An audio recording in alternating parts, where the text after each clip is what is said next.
From 1918 to 1933 was one of the most tumultuous times in the history of Germany. Between the hyperinflation, New Age ideas, and constant tribalism, Germany was no longer the great empire it used to pride itself as being. Their Kaiser deposed. The Germans in unfixable debt, and everyone was subject to a republic that no citizen wanted and that constantly failed the German people. This time period was the German Weimar Republic. This failure of the system inspired many men to contemplate if perhaps there could be better times. A new way of life, one free from the economic oppression of the society they lived in. There were 2 attempted revolutions and many political assassinations. Impossible chaos ensued. And from the chaos, German philosophers sprouted, each with a radical philosophy that intended to help the German people and do away with the hell that they had been entrapped in by their European neighbors. Almost all of the philosophies did away with the past conception of things and accepted a new way of thinking, a way of thinking that did away with commonly held truths given by society, laws, and the church. From that moment, the Weimar fell into complete moral ruin. There was no law of the land, anything goes, and if it feels good, you should do it. Berlin became Babylon Berlin, and the culture had shifted. This leads to my thesis. These 3 phrases describe the Weimar Republic. 1. Depravity was normalized and even celebrated. 2. All truth is not truth, just ideology.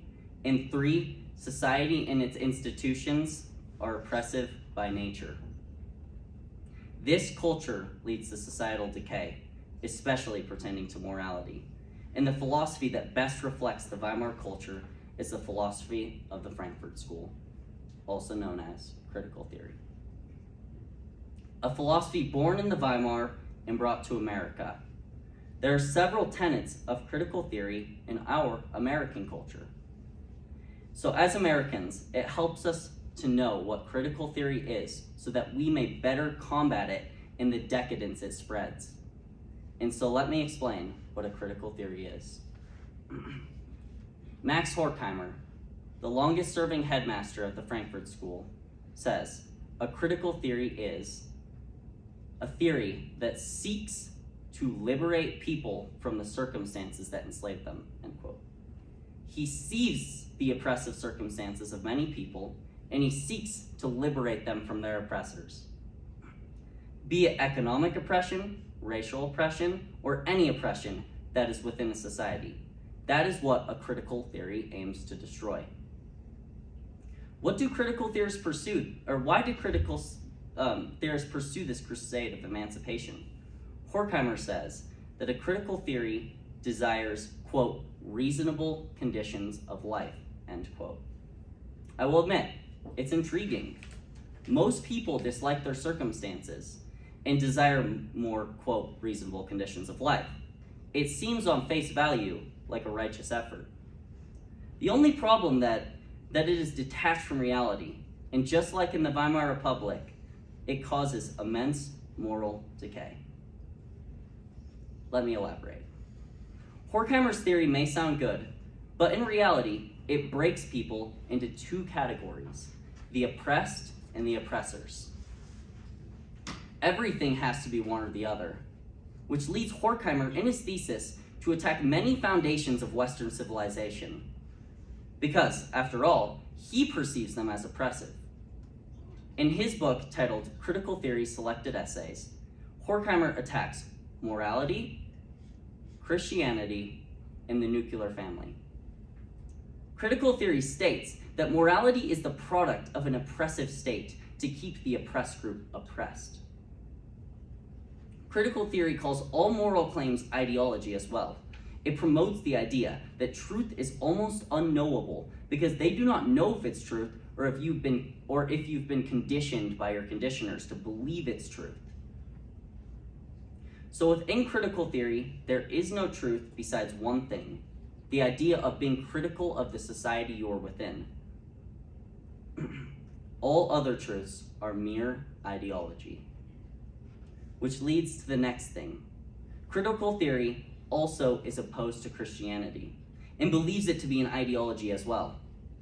In his book, Horkheimer claims that Christianity lost its ability to oppose the state because it does not promote an active rebellion against the oppressor. Instead, Horkheimer calls them, quote, the bedfellow of the state, end quote, and, quote, another wheel in the totalitarian state. He denounces religion as another oppressor, and that leads him to allowing and encouraging depravity. And finally, the nuclear family was attacked. Horkheimer believes the nuclear family is an invention instead of the natural human relations. He even calls the concept of motherhood patriarchal. He makes the claim that if the mother and kids stay home and rely on the father's income for their sustenance and living, they are in effect helping the oppressive capitalist system. His solution? Horkheimer says to disband the nuclear family so that men are no longer incentivized to work and be exploited by their oppressors. Disbanding morality, religion, and the family are Marxist principles that the Frankfurt School adopted. And it is self-evident as to why they spread decadence. It is also apparent that the idea that morality, Christianity, and the nuclear family being oppressive are in critical theories in America today.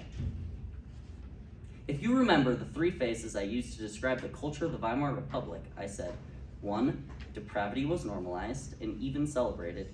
2, all truth is not truth, just ideology. And 3, society and its institutions are oppressive by nature.